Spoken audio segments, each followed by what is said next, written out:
اس پلے میں دکھاوے جھوٹ، سچ اور محبت کے حسین خواب کو حقیقت میں بنتے ہوئے دکھایا گیا ہے۔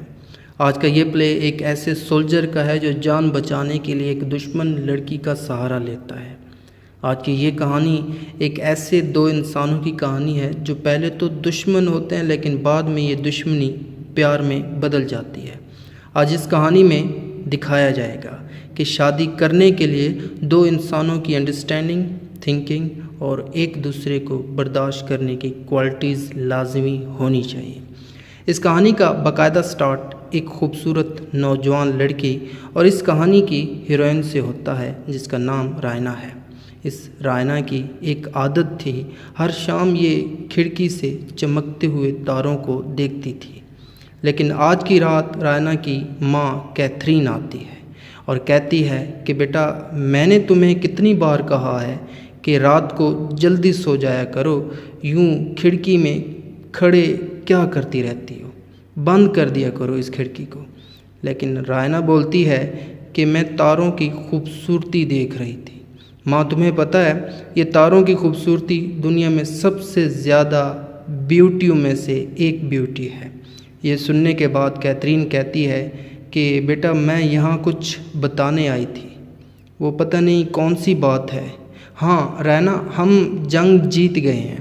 رائنا خوشی سے ماں کو گلے لگا لیتی ہے۔ اب شاید آپ میں سے کسی کو اس جنگ کا نہیں پتہ ہو تو میں بتا ہی دیتا ہوں۔ سب سے پہلے آپ کو بتا دوں کہ کیتھرین کا ہسبینڈ میجر پیٹکوف اور رائنا کا منگیتر سرجیس یہ دونوں آرمی میں تھے اور یہ دونوں 1880s میں ہونے والے سربو بلگیرین وار کا حصہ تھے اور یہ جنگ ہماری آرمی جیت چکی ہے، ایسا کیتھرین کا کہنا تھا رائنا کو۔ اور بیٹا، ایک اور بات خوشی کی بتاؤں میں تمہیں، اس جنگ کا ہیرو سرجیس ہے۔ رائنا سن کر خوشی سے جھوم اٹھتی ہے۔ اب باتیں ہو رہی تھی کہ اس گھر کی میڈ لوکا آتی ہے جو بہت خوبصورت، اٹریکٹیو ہوتی ہے، اور اس بیچاری کا ماننا ہے کہ یہ اتنی خوبصورت ہو کر میڈ کیوں ہے۔ اس میڈ کی ڈیزائرز بھی عام انسانوں کی طرح نہیں ہیں۔ اب لوکا کیا کرتی ہے کہ تیزی سے چلتی ہوئی رائنا کی کھڑکی بند کرنے کی کوشش میں آتی ہے تو رائنا کہتی ہے کہ کھڑکی نہیں بند کرنی، اور کھڑکی بند کرنے کی وجہ جب پوچھی گئی تو لوکا بتاتی ہے کہ وار کی وجہ سے نیچے گلیوں میں لڑائیاں ہو سکتی ہیں، بہت خطرہ بڑھے گا باہر میں، تو خطرہ بڑھنے سے پہلے ہمیں گھر کی کھڑکیاں بند کر دینی چاہیے۔ اس سب کے بعد کیتھرین اور لوکا اس روم سے چلی جاتی ہے۔ رائنا پیچھے سے خوشی میں سرجیس کی تصویر اٹھا کر باتیں کرتی ہے اور باتیں کرتے کرتے سو جاتی ہے۔ کھڑکیاں کمرے کی کھلی رہ گئی تھیں۔ اب آدھی رات میں گولیاں چلتی ہیں۔ رائنا کو ایسا محسوس ہوتا ہے جیسے کمرے میں کوئی گھس آیا ہے۔ یہاں پر یہ ڈرتی نہیں ہے۔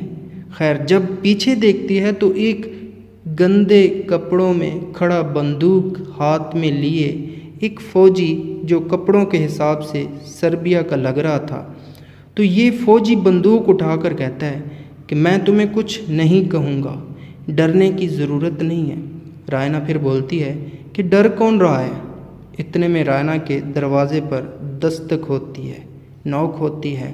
لوکا اور اس کے ساتھ کچھ فوجی آتے ہیں۔ لوکا کہتی ہے کہ پڑوسیوں کے مطابق تمہارے روم میں کوئی آیا ہے۔ جب یہ بات وہ سولجر سنتا ہے تو ڈر جاتا ہے۔ تو اب رائنا کہتی ہے کہ میں تمہیں کہیں چھپا دیتی ہوں، ڈرنے کی ضرورت نہیں ہے۔ پھر اس کے بعد وہ فوجی آتے ہیں لوکا کے ساتھ اور روم کی تلاشی لیتے ہیں، کچھ نہیں ملتا، لیکن لوکا کی نظر اس فوجی کی بندوق پر پڑتی ہے۔ تب یہ لوکا سمجھ جاتی ہے کہ ہو نہ ہو یہ رائنا کچھ چھپا رہی ہے۔ رائنا ان سب کو کہتی ہے کہ ضرور آپ سب کو غلط فہمی ہوئی ہے، یہاں پر کوئی نہیں آیا۔ خیر، اس کے بعد وہ سب یہاں سے چلے جاتے ہیں۔ اب جب یہ چلے جاتے ہیں تو وہ سوئس فوجی باہر آتا ہے جو رائنا کو بتاتا ہے کہ میں سربین فوجی نہیں ہوں بلکہ میں سوئس پروفیشنل سولجر ہوں۔ ہاں، یہ ضرور ہے کہ میں سربیا کی طرف سے لڑ رہا ہوں۔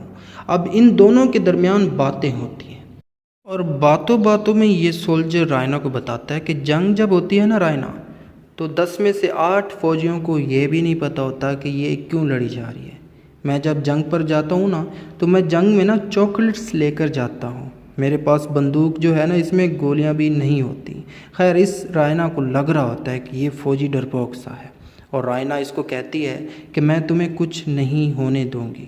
یہاں پر آپ کو بتا دوں کہ ان دونوں کے دلوں میں نہ کہیں محبت کا کیڑا پھیل چکا تھا۔ خیر رائنا بتاتی ہے کہ اس کو کہ ہم یہاں کے نا رئیس ہیں، تمہیں کچھ بھی نہیں ہوگا، یہاں پر رکنا۔ میں اپنی ماں کو بتاتی ہوں تم نے کہیں جانا نہیں ہے۔ رائنا نیچے جاتی ہے اور ماں کو بلا کر لاتی ہے۔ کمرے میں جب یہ دونوں آتے ہیں تو وہ فوجی کیونکہ تھکا ہوا تھا تو رائنا کے بیڈ پر سو جاتا ہے۔ رائنا کی ماں پہلے تو گھبرا جاتی ہے، لیکن رائنا سمجھاتی ہے کہ گھبرانے کی ضرورت نہیں ہے، تسلی رکھیں۔ خیر جب یہ فوجی اٹھتا ہے تو رائنا اور اس کی ماں پیٹکوف کا کوٹ اس فوجی کو دے دیتی ہے، اور اس فوجی کا بھیس بدل کر اس فوجی کو یہاں سے بحفاظت بھیج دیتی ہے۔ اب یہاں پر ایکٹ 1 ختم ہو جاتا ہے۔ ایکٹ 2 آپ کو ڈسکرپشن میں مل جائے گا، اور آگے کیا ہوگا اس فوجی کے ساتھ، کیا وہ واپس جا پائے گا یا نہیں جا پائے گا، کیا اس کو یہاں پر مار دیا جائے گا گھر سے نکلنے کے بعد، تو کیا کا کویشچن جو ہے نا اس کا آنسر آپ کو ایکٹ 2 میں ملے گا، تو وہ لازمی دیکھیے گا۔ Thank you for watching this.